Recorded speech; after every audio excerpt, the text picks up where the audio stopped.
And it hits me, oh my gosh, this is that triangle. You know, there's explanation for everything that occurred in the Rendlesham Forest incident that doesn't involve aliens at all. It was completely silent. It comes right over our heads. He saw a classic flying saucer, really, standing in the clearing. He turned over to my father and held his hand, and he looked in his eyes and he said, "We're not alone."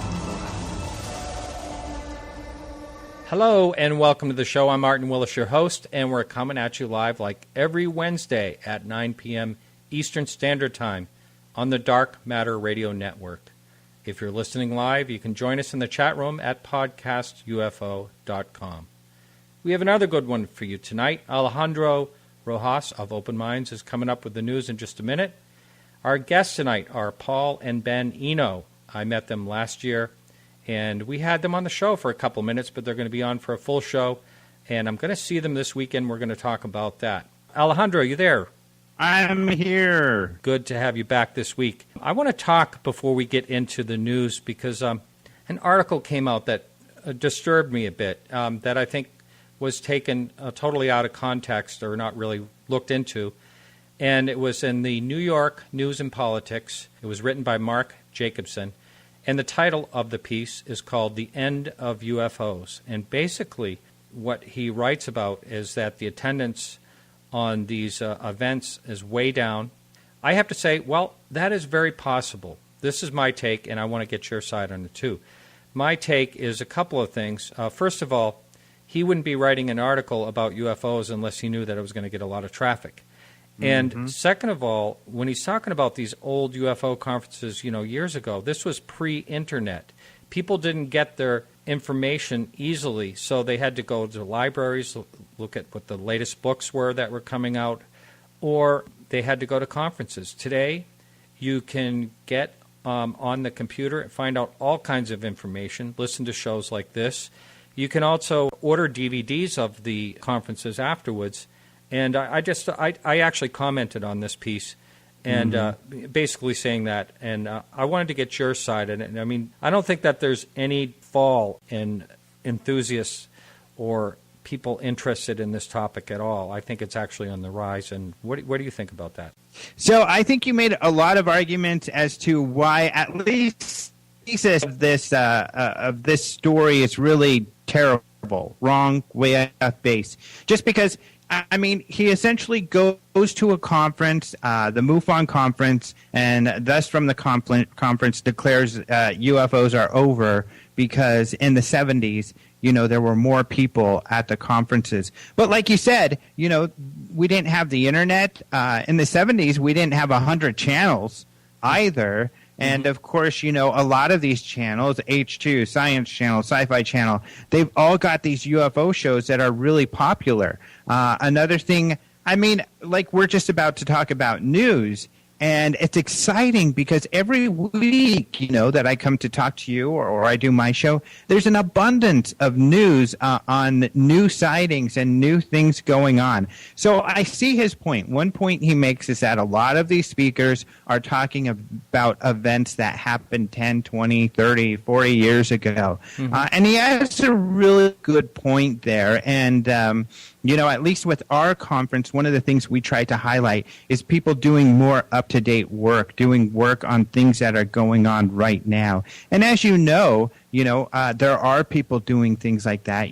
Someone who comes to mind is David Marler. Had him on the show, so have I, talking about No, actually, I haven't had. I've tried to get David on. Oh, He's you the one in the haven't? triangles, right?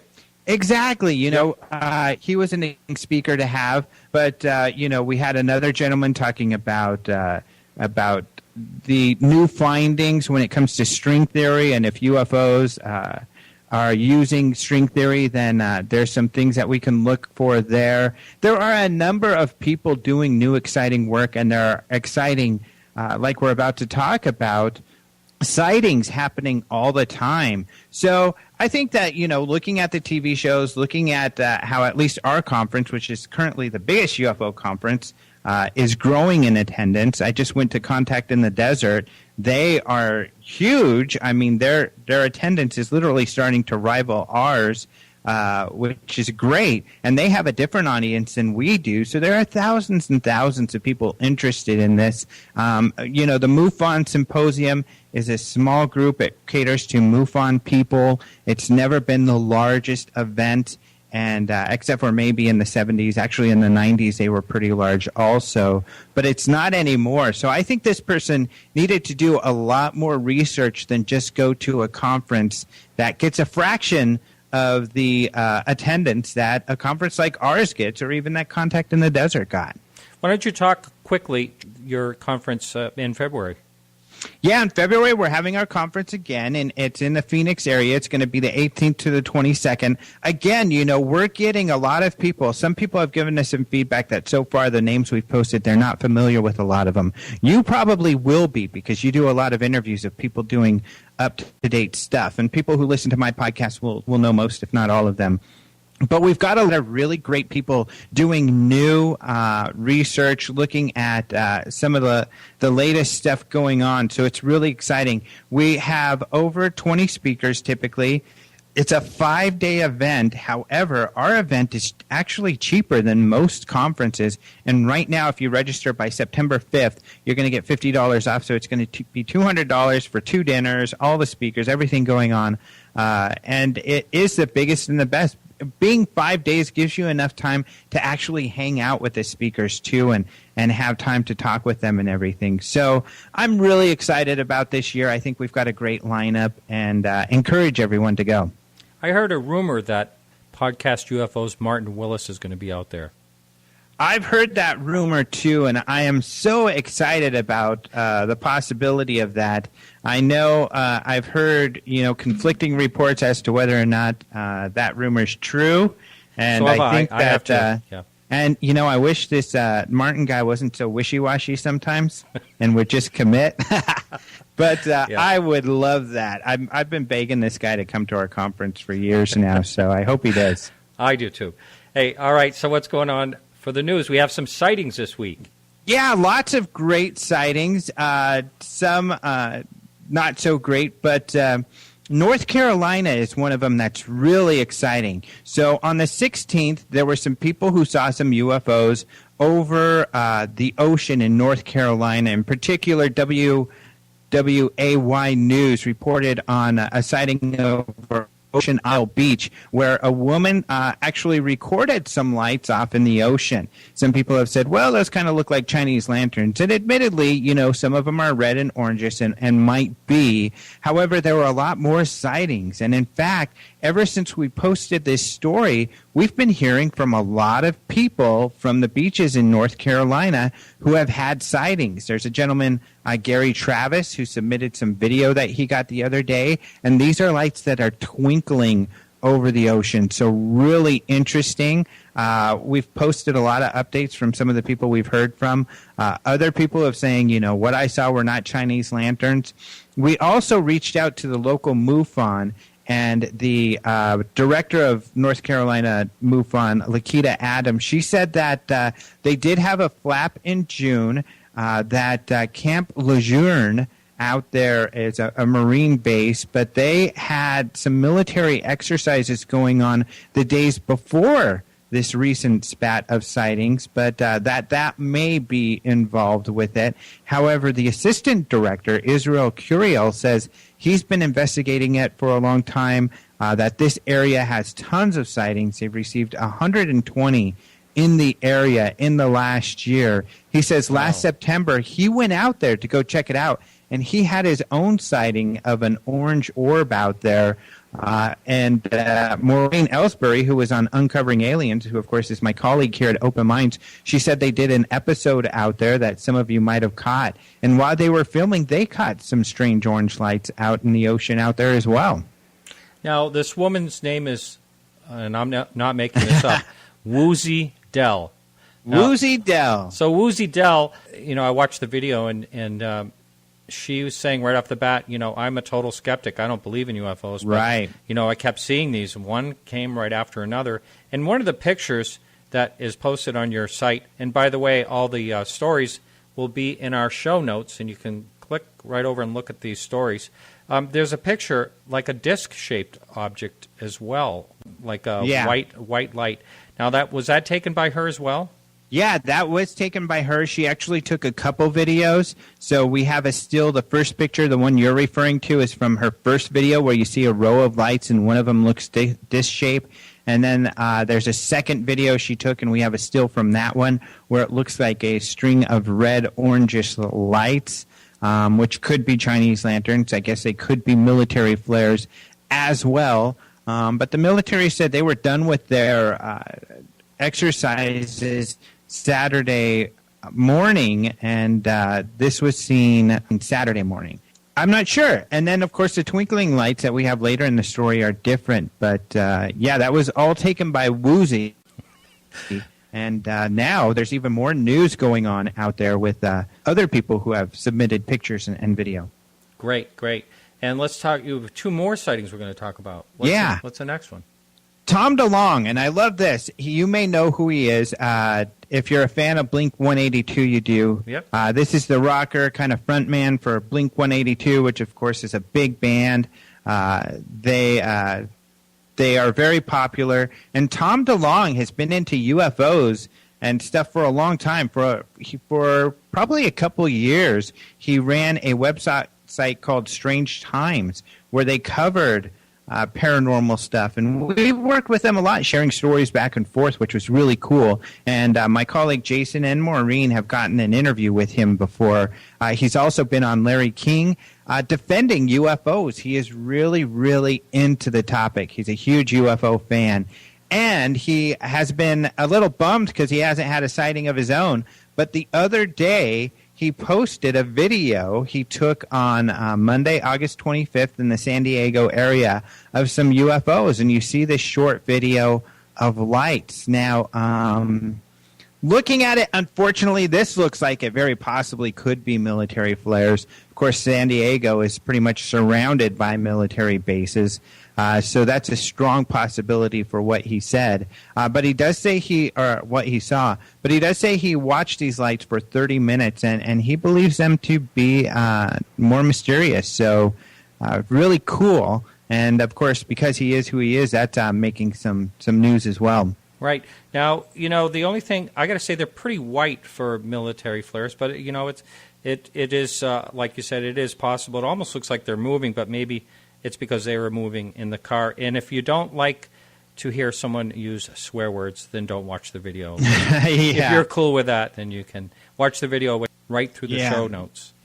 I've got some videos of flares, though, and the lights look very similar in color to what's in his video. But we can't burst his bubble.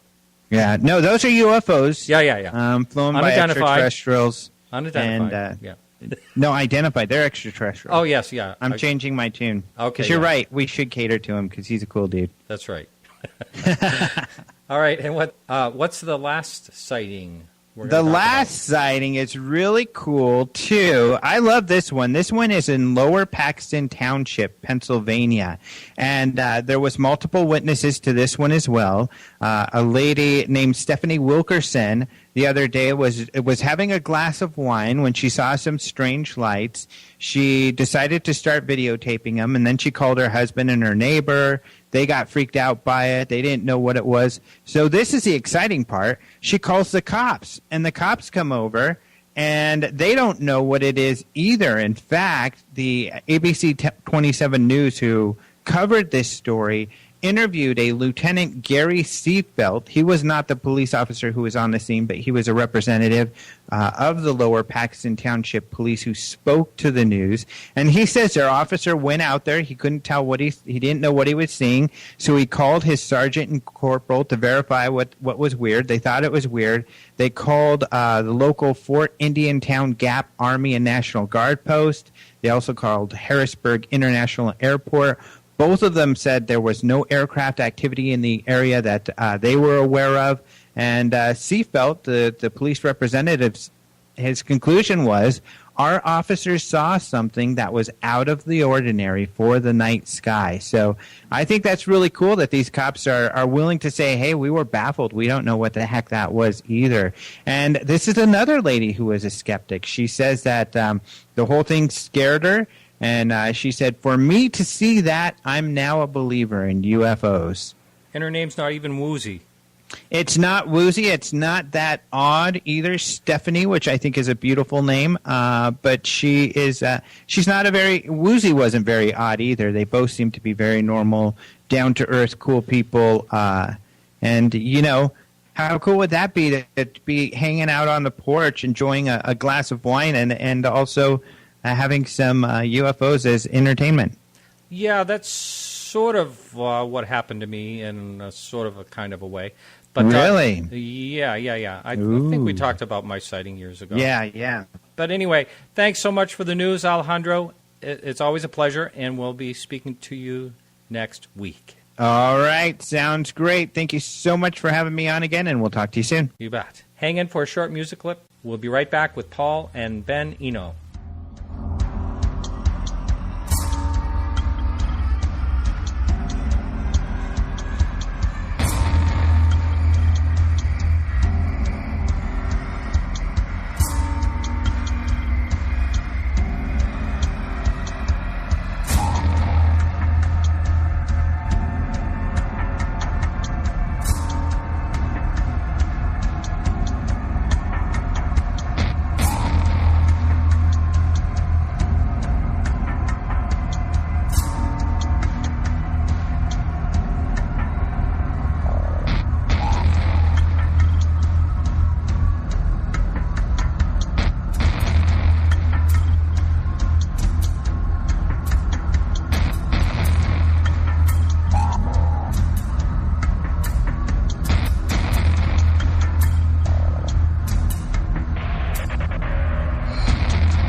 Paul Eno, how are you? Did you unmute your mic? I sure did just now. You took me by surprise. How are you? Is it just Paul? For the moment, Ben is on his way. He should be here shortly. There were some problems with the trains up around Boston where he is production manager at WERS-FM. Not bad for a summer job, but he has to deal with the trains every day coming back and forth to Rhode Island. So he'll be here shortly. Well, hey, welcome to the show. We met last year. You were on for a very short bit on one of my shows. And it was such a pleasure meeting both you and your son. Great people to share a room with. Right off the bat, can you tell, you have quite a history. You started all the way back in 1970. You were in 3 seminaries, kicked out of one, or was it you were kicked out of 3 and one, or what was that? Anyway. Actually, no, I managed to graduate from 2, but the third one kicked me out from my paranormal research about maybe a year or so before ordination. So maybe the church and I both had a lucky escape. Yeah. I wonder, I was thinking about this earlier today. I wonder if that would happen today. What do you think? That's a good question, and I'm often asked that. At the time, now this is 1977 when this occurred, they were still coming off the paranoia that resulted from the movie The Exorcist. And as it happened, I had been working with the Jesuit priest who was the technical advisor for that film. Sorry to his dying day he ever did that, but nevertheless, there it was. And there was a certain paranoia about this subject in general. And I would say, like they're going to listen to me. I mean, I'm only a seminary student. Why don't you just tell people this is what it is, this is what we believe, don't worry about it, this is what we do about it. Sleep well, all that business. And they just wouldn't do that. And, of course, all clamming up just makes people more curious. So that's what happened. Now, they do seem to have lightened up somewhat. I'm not really in contact with any of them anymore, but I did have 3 friends at the Vatican. Wow. And again, like they're going to talk to me about it. But one of them worked in the secret archives and all this business. But supposedly there is some sort of a little bit more PR on the subject. Supposedly they're training people. I would, however, issue a word of caution since we're on this subject for just a moment. The people who call themselves demonologists and exorcists and claim to be trained by the Vatican, I consider that highly suspicious. Anybody who's not a priest under the authority of a canonical bishop would not, for what that may be worth, is not really officially even part of the Roman Catholic Church, let alone an exorcist. And there are an awful lot of people out there doing this because they think it's, I don't know what they think. There may be ego involved, but it's extraordinarily dangerous. So that's just a word of the wise. Yeah. So if you're listening live, we're speaking with Paul Eno, and Ben will be coming in shortly, we hope. You can jump over to podcastufo.com and get into our chat room real quick and ask our guest a question or two tonight and interact with the people that are already in there as well. So you and I and your son will be all meeting up again this year. Again, I say, but we were at I think it wasn't it the New England UFO conference last year? It was, yes. And this year we're meeting in a couple of days over in Exeter, New Hampshire at the Exeter UFO Festival. Let's talk about that a little bit. I'm really excited to go there. I know it didn't happen last year because they had a fire in the town hall. Yes, exactly. I mean, talk about rotten luck. Yeah. But anyway, that's always a wonderful event. We've attended for years. We couldn't in 2012 because we were in England, but at Rendlesham Forest, by the way. And we have had a wonderful time in past years. It's Stan Friedman is one of the speakers. And Kathy Martin will be there, the niece of Betty and Barney Hill will be there in a private capacity, not as a speaker. And it's just going to be really fun. You yourself, we're anxious to hear you. We ourselves have a new program we're going to be presenting, and this will be the first time, with the exception of Woodbridge, England, that we will have spoken at a specifically UFO event.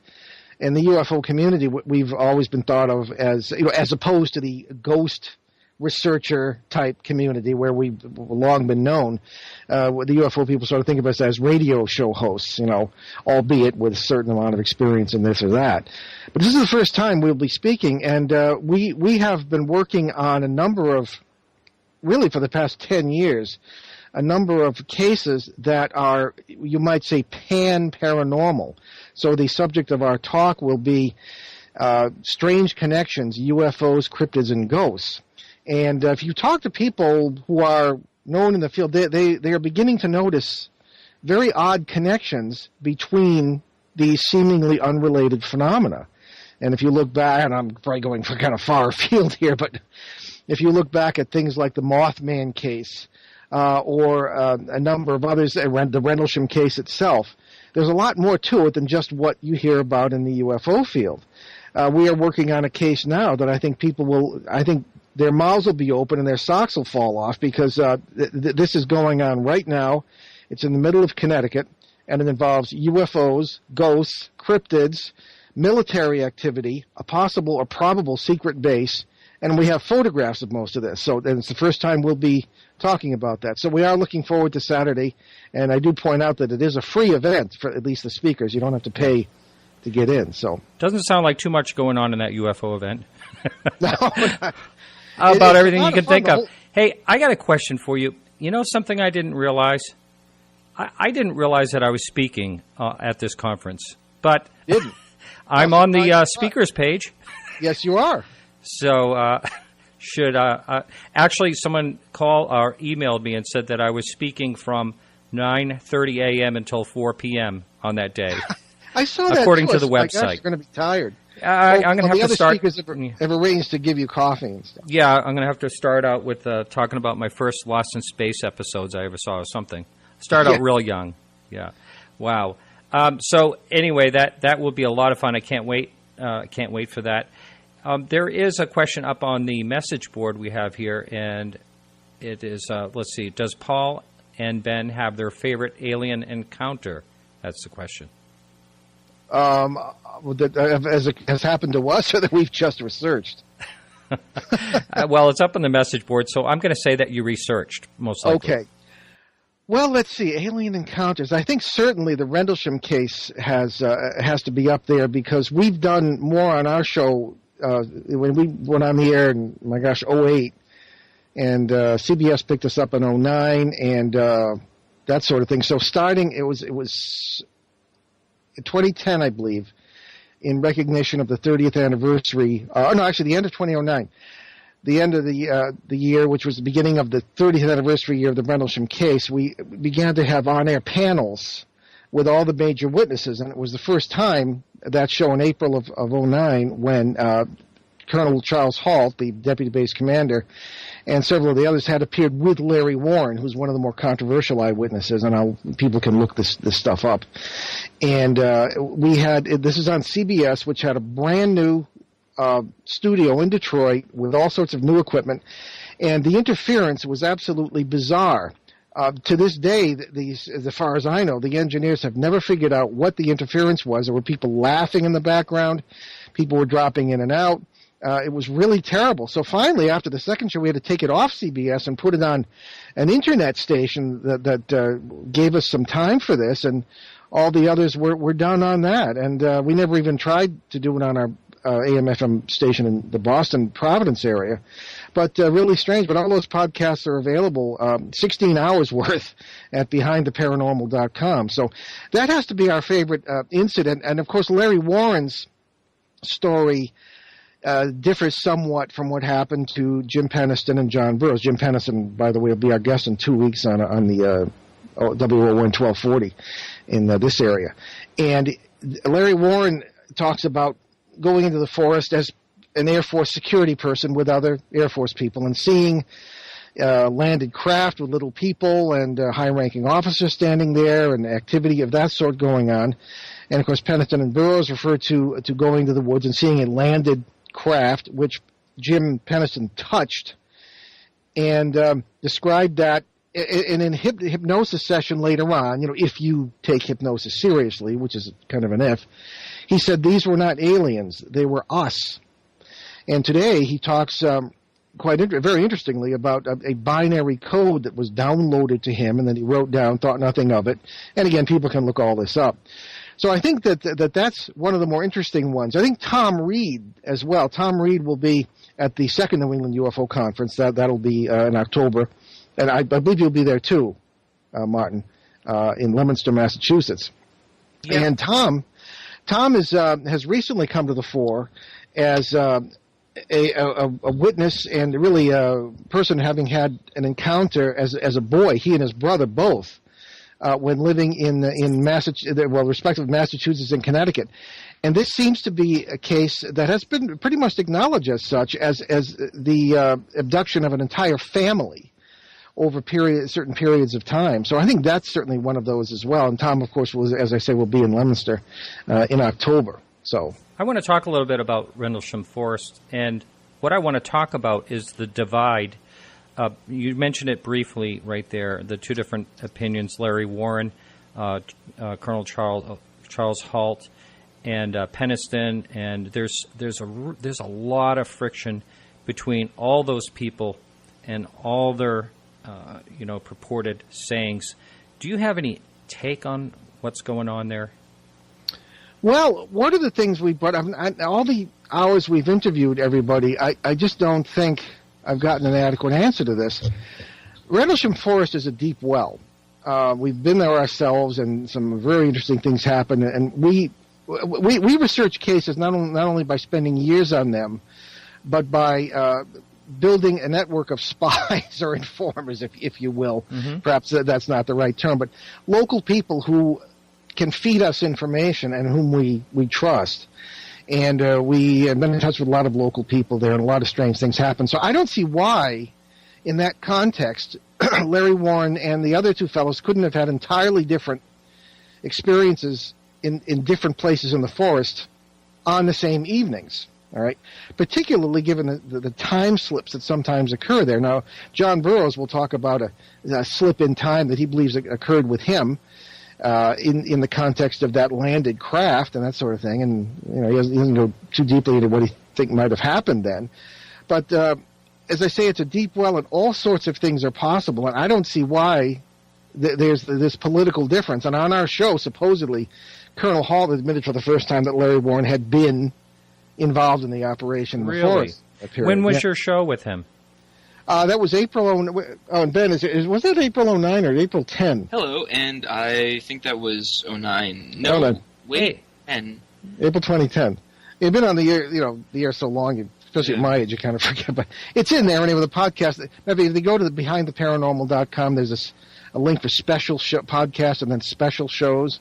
It'll be right there, the Rendlesham Forest series, and they're all there. So, but it was on that very first show on CBS with all the strange interference that occurred. Well, a couple of things. First of all, welcome, Ben. Glad you're here. Hello. Sorry it took me so long to get here. Yeah, you had quite the trip. I understand. Yes. Someone just wrote on the message board that they would buy a used car from Halt. And, I got to tell you, after I watched him in North Carolina, tell his side of the story and spoke to him privately and saw the emotion and how this thing affected him, I believe his story 100%. I mean, he's a solid guy. He does seem to be that. And he told us that and he probably has mentioned it elsewhere too, that when he retired, the security people would debrief him as they do anyone with a clearance, especially an officer of his rank, and he said, "May I talk about the Rendlesham Forest incidents of December 1980?" And they kind of looked at each other and said, "Well, nothing happened in 1980." So the implication being, "Well, go ahead and talk about it." So, but again, you don't know really what's behind some of these people. One of the differences between Larry Warren and the other the other two fellows, Burroughs and Peniston, is that Larry did not spend a lot of time in the military. He got out on medical discharge and has been unable to get his records and this sort of business, and tried to get back in, and they wouldn't let him back in. Now, Burroughs and Peniston, on the other hand, and Halt, went all the way to retirement. And there has been some suspicion that maybe they were under the... And I'm not saying I believe this, because I believe they're all friends of ours, and they're all sincere people, in my opinion, that maybe they were messed with or influenced. And I think that's Halt's term, messed with. Because after the event, supposedly, people were possibly drugged, even with sodium pentothal and all this business. And Larry Warren talks about being taken to an underground facility where he was questioned and all this business. And it just as one who was served in the military and done some intelligence work, it has all the earmarks of that famous term disinformation. Because in the 60s, it became known to them that they really couldn't keep secrets anymore. So if you release inaccurate information from accurate sources and accurate information through lunatics or people who are perceived as such, then you can keep things. Everybody keeps guessing. Everybody loves a mystery. Keeps people busy, and that's how you keep a secret.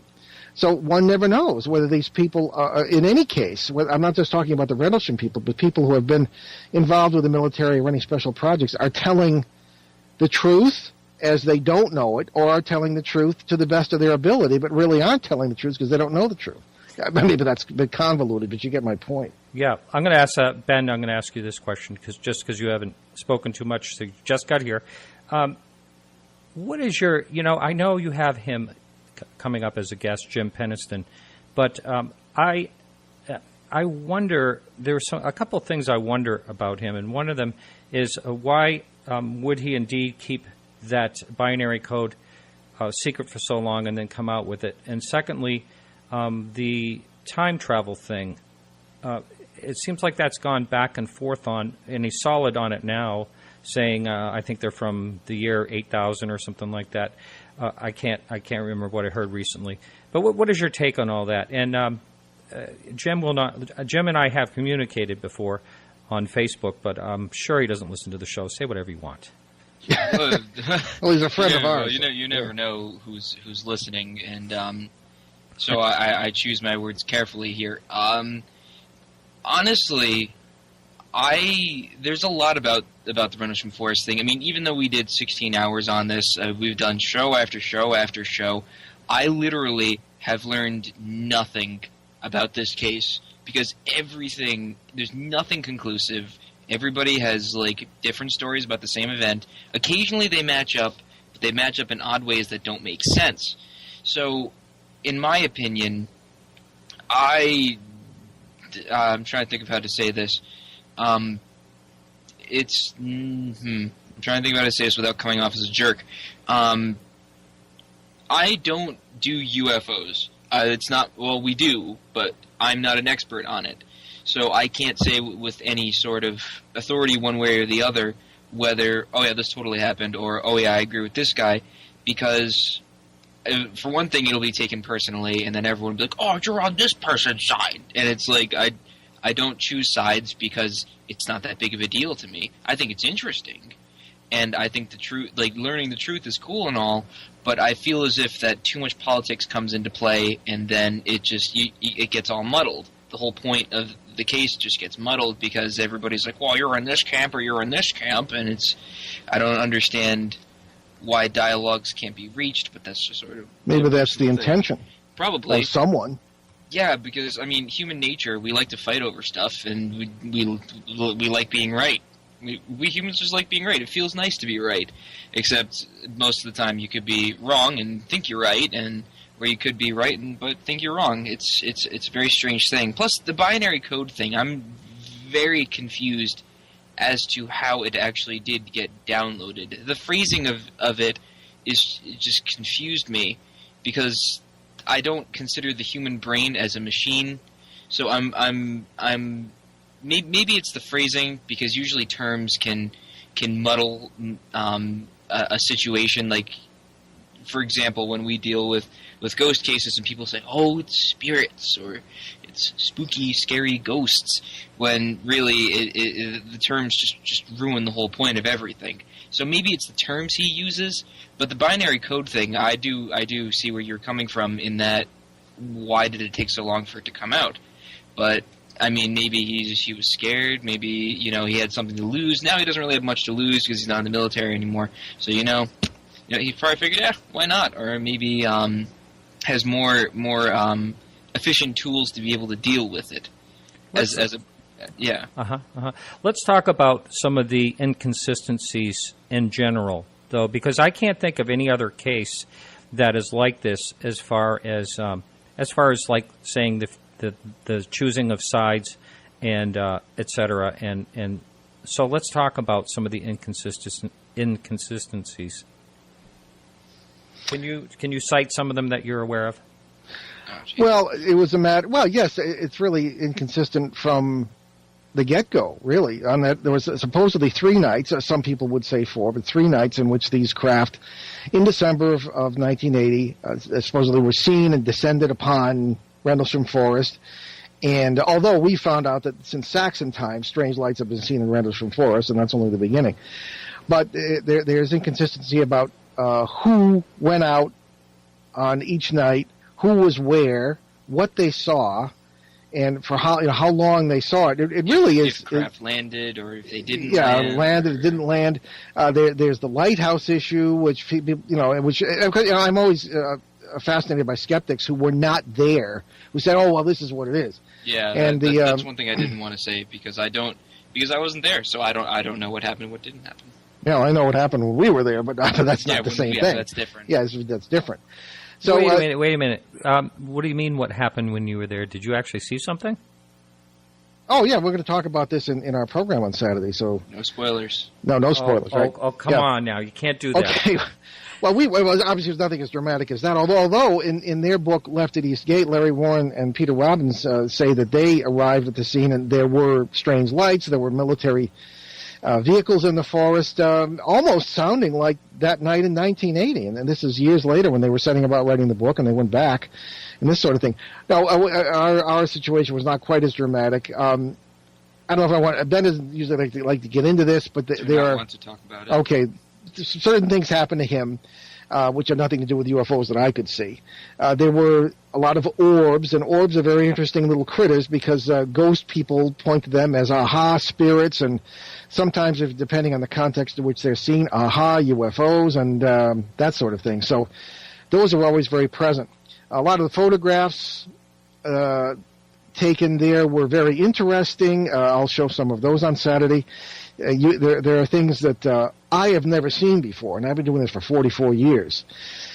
The binary code thing is interesting, too, from that point of view, because people we were there with that night said that they have been there and had binary code downloaded to them, so they said. All right. We felt very clearly that something was following us in the woods on the left side of the road up to the east gate. This is at night, and I went back the next day myself with Larry and some of our local listeners from that area and got the tour of the whole place. So it wasn't overly dramatic, but there were some strange lights. There were some things that came out in the photographs. And when what happened to Ben, dogs down the road started to howl. And it was kind of really creepy. But in any case, my age, I thought I'd seen it all. But Rendlesham has aspects to it that are really, I don't know, out of my usual realm of experience. Right. Well, how much time did you spend over there? Well, we were there for 2 days. The evening of the second day, we gave our talk, and we went out at night. I guess it wasn't around. In this country, usually they'll nail you if you go to public areas at night. This is we would call it open space land now. A lot of people hike there and this sort of thing, and they actually have signs saying the UFO trail, because everybody knows about this, and you follow the trail that supposedly the security people took on those 3 nights in 1980. But it's very large. It's an extensive forest, and we went out at night, and there really wasn't anyone else there. We were with Gordy Goodger, who organizes the Rendlesham Forest, the Rendlesham Incident Conferences every year. There's another one next month. And there was Brenda Butler, who was one of the first probably the first civilian investigator of this. She's a local resident and had some run-ins with the Air Force on this. And she was with us, and she herself believes she's had binary code downloads and has taken some amazing photographs there. And then, of course, Larry Warren himself was with us, and a few other people locally, Beverly Plumridge. And we simply walked up to the East Gate, and this is where, before we even left the parking lot, Ben had his experience, and then up we went to the East Gate. We have a photograph we took there, and then all these other strange things came out later, and we really felt strongly this presence. And then the next day, you Ben, you didn't want to kind of deal with this anymore. No, so I had enough at that point. Yeah, so I went back. I'm not as sensitive as he is. I went back with some of the local group and some other people as well, and we literally had the tour of where these events took place, and I got to listen to the famous halt tape. Oh, yes. Which was, in the place it was recorded. And we kind of followed. That was kind of exciting. Mm-hmm. And the halt tape, for those who may not know, was a tape made on that evening by Colonel Hall as he went into the forest with a group of security people to try and find out what these lights were all about, and it was moving and doing all the stuff you hear about. So that was pretty exciting. So it wasn't quite as dramatic as by any means as what happened to those fellas, but it was quite an interesting place. And in our talk, we outlined about 10 different paranormal incidents of various kinds that had occurred within, in many cases, a few miles of Rendlesham Forest since Saxon times, and that are known. There were black dogs and all these things. And of course, our whole background theory is that we're dealing with parallel world intersects here. You're not dealing with a spirit world, or at least not in all cases, denizens from other planets. I mean, that's entirely possible and probable. But how do they get here? They travel zillions of miles through space, or do they jump through parallel worlds to do it? I mean, the wormhole thing, or however you want to describe it. So that's our background. And to this whole thing, and the areas such as Rendlesham are flap areas, or the Mothman situation in the Ohio Valley in the 60s, or the current case in central Connecticut, are all areas, in our opinion, wherein multiple worlds of a number of kinds intersect, and energy is exchanged. Sometimes denizens and inhabitants are exchanged. And why this happens, it gets complicated and gets into geotechnics and all sorts of other things, but that seems to be what the origin of these flap areas are, in our opinion and in our experience. And what's happening, of course, is that you've got energy exchanges going on, and you may not have the Bigfoot related specifically to the UFO, but they're using the same process by which to manifest in our conscious realm. So, and it gets more complicated, but that's basically it. Yeah, I mean, there is a true answer to these things, and it's just the fact that at this point nobody has that answer. And I'm talking about, most of paranormal, maybe all of paranormal, I don't know. But and sometimes I wonder, and don't even think that UFOs fit in the paranormal realm. But because people are witnessing, so many people are witnessing them. I think that's the reason I feel that way. But well, my trouble is I'm a professional journalist. I can't, for crying out loud, I want to know what's going on. So you do search for explanations. Other people say, "What do you have to have an explanation for?" Well, it's in my nature. I'm a journalist. I have to know. Mm-hmm. So I actually listened to your first show today, and I got to say, usually the first show is a really bad. Your first show was great. You did this long monologue, and it was just it was really, really good. And and I just wanted to announce that you have, what did you say, how many hours of shows you have on your website? Well, just Rendlesham alone, we've got about 16 hours, but we have almost 600, I think it's over 600 hours of podcasts, all free. Take a couple of minutes, it's probably like 550. Yeah, take out the commercials. Is probably right. Yeah. So if anyone's going for a long drive. Very long, yes, to the moon and back. Oh, that's great. But so, Ben, you came along. You grew up in a family, and you saw this. You saw this going on, and my son will occasionally listen to the show. When I had someone like Jeffrey Bennett on, an astrophysicist, a few weeks ago, he'll listen. But he just kind of steers away. I'm going to see if he'll go to Exeter, this weekend, but I'm not sure if he will. But what drew you to this? Is it things that happened on your own, or was it the influence of your parents, or what drew you to the subject? It's this guy sitting over here on my left. It's all him, basically.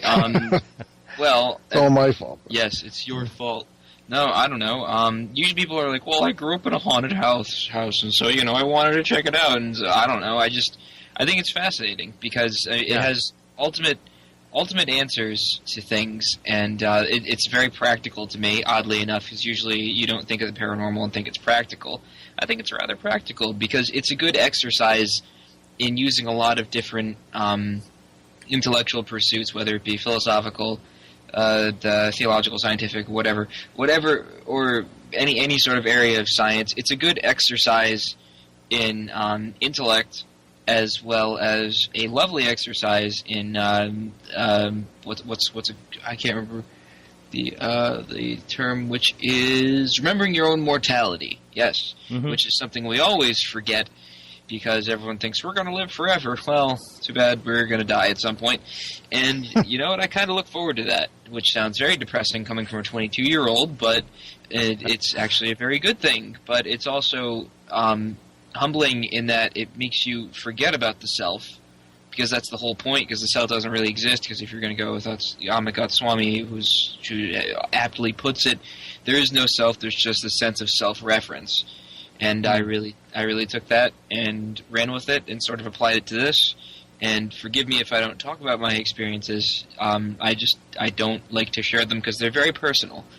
And it's sort of my own journey, and when I feel that I'm ready to share it, I'll share it, but I do not feel ready because people will ask questions and get it completely misinterpreted, and which I've had happen to me a couple times at different talks, where I'll talk about how I'd do some sort of meditation or whatever, and then people will come to me like, well, how do you do this? You just ground yourself? Like, I astral projected the other day, and I'm just like, no, that's not what I was talking about at all.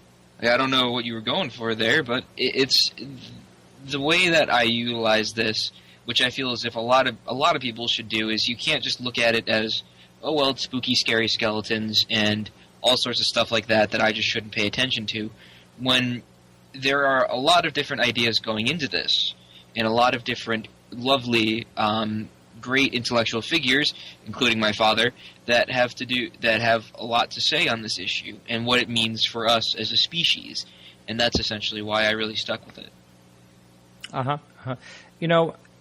thing I think about all of this is, it definitely makes life much more interesting to look into it than just ignore it. That's for sure.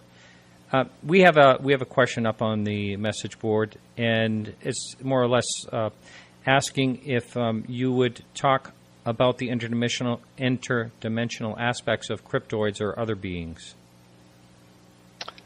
Okay, well, I believe in you. Take it. All right. Well, I began to wonder from day one. I mean, what's the relationship here between these interdimensional phenomena, which by the end of the 1970s, I figured this had to be. There are simple practicalities involved here. You have something as big as Bigfoot or Nessie or whatever cryptid you want to talk about, and there have been some cryptids in this Connecticut case that I never heard of before, like box-like figures dancing by windows and all this sort of. I think we should clarify that just because something's interdimensional doesn't mean that it's highly intelligent. Or that it's anything we would recognize. Right. Exactly. So the nature of the flow of the multiverse as we have experienced it seems to be that somewhat different from what Hollywood has said. I don't know if anybody remembers the show Sliders or Quantum Leap, which I never saw but were described to me. People leaping from one world to another, or one version of Earth to another. Well, that doesn't seem to be entirely how it works. It seems to be a very fluid, open system with energy flowing back and forth all the time. And you wonder, well, how it's not very orderly. Well, yes, it is. As a matter of fact, we get into philosophy and theology here, and we think maybe it is a perfect creation. Just it's not necessarily made for our convenience in this particular realm of consciousness. We seem to exist as a superconsciousness across many, many versions of ourselves in different worlds, and that perhaps makes up our subconscious. So it's the same thing with cryptids, I suppose, in a sense. Bigfoot may not be native to this world, what we consider the world, or it may pop in and out, not even knowing that it does. And Native Americans sometimes suggest this, that they pop in and out from through what natives call thin places. We would call them flap areas, in and out from perhaps a world where it's still the age of Gigantopithecus. You know, in the which I'm not caught up on that sort of anthropology, but early Pleistocene, I believe, or late Pleistocene, whatever. But they're coming and going not only from other worlds, but other times, other worlds where it is still 1910, or 1 million, or 2 million BC, or 60 million, whatever. So you get my point. The thing with the quantum mechanics and realize is that everything that exists, everything that can possibly be, past, present, or future in our terms, is in concrete reality, according to some interpretations that physicists make of this, and an interpretation that we believe we've seen acted out from time to time, or actually all the time.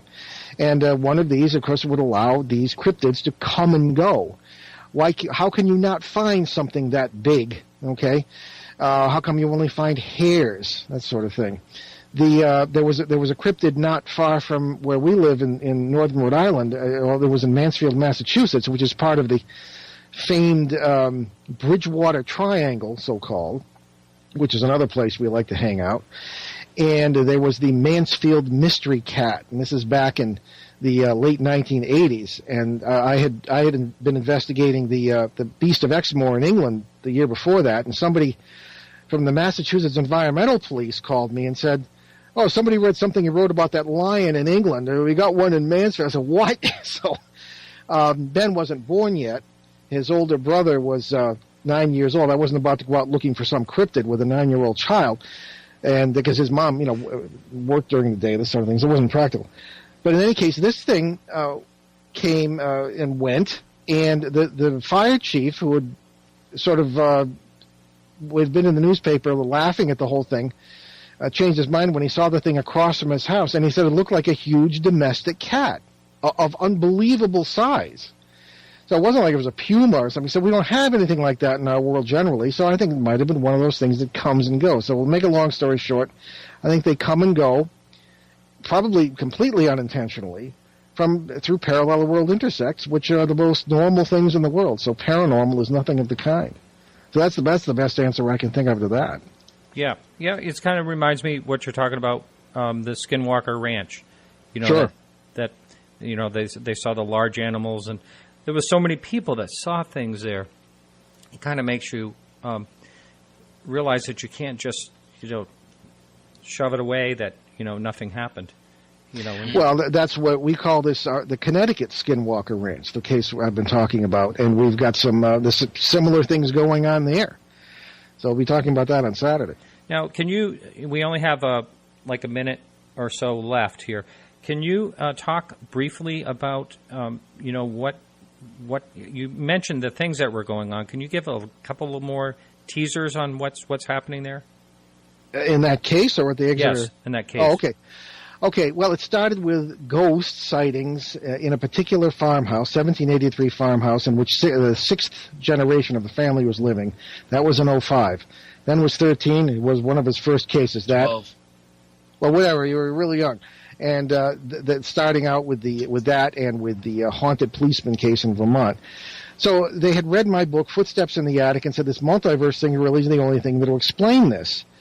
They would see figures hanging from the ceiling, walking as though they were on a road that didn't exist. When my first time out there, I was standing by a wall, and a horseman went by. I couldn't see, and I could even the trees kind of were stirred up by the breeze that went by there with this. And then by 09, we were dealing with UFO sightings. And our theory is it's never one house, it's never one piece of property. It's always over a wide area, whether it be ghosts, anything else. Sure enough, all these people were turning up, and this is still going on. It's still developing. People started to see troops around with armed, with M16s. They'd walk to a certain place, and they'd say that, they'd be turned away by these troops. Mark D'Antonio, MUFON's director of audio and video analysis, whom we have brought in on this case because he doesn't live too far away, said that someone he knows was fishing at a secluded fishing spot. Armed troops showed up and threw him the heck out. Jeez. Hey, listen, I hate to say this, but we're going to have to go. Can you throw out your website real quickly? Sure, just behindtheparanormal.com and newenglandghosts.com. Right. And your radio show is, when's that? That's Mondays, 6 p.m., WOON on the AM dial, or onworldwide.com. Very good. Well, hey, thank you both so much. Ben, I'm glad you got to join us after all. Thank you for what brief amount of time that it was. Well, look forward to seeing you on Saturday, Mark. We'll see you Saturday. Well, that's it for our show today. If you missed any part of the show, you can catch it as a podcast and a whole bunch of other free podcasts on our website, podcastufo.com. You can also check out links in our show notes, as well as joining in the conversation in our forums. Our guest next week will be Paul Carr. Now, you haven't heard of him before. He's a space science engineer, and it should be an interesting show. He's been commenting on our Facebook page. And I want to thank everyone for helping out with the show today. Our guests, of course, the Enos, and Keith Rowland, producer for the Dark Matter Radio Network, and Carrie Lloyd Whitehouse for our music, Peggy Shunning for managing our Facebook page. And remember to like us on Facebook for all the latest UFO news. You can check us out next week right here at the Dark Matter Radio Network and every Wednesday at 9 p.m. Eastern Standard Time. This is Martin Willis, and keep your eyes to the sky, and we'll see you next week.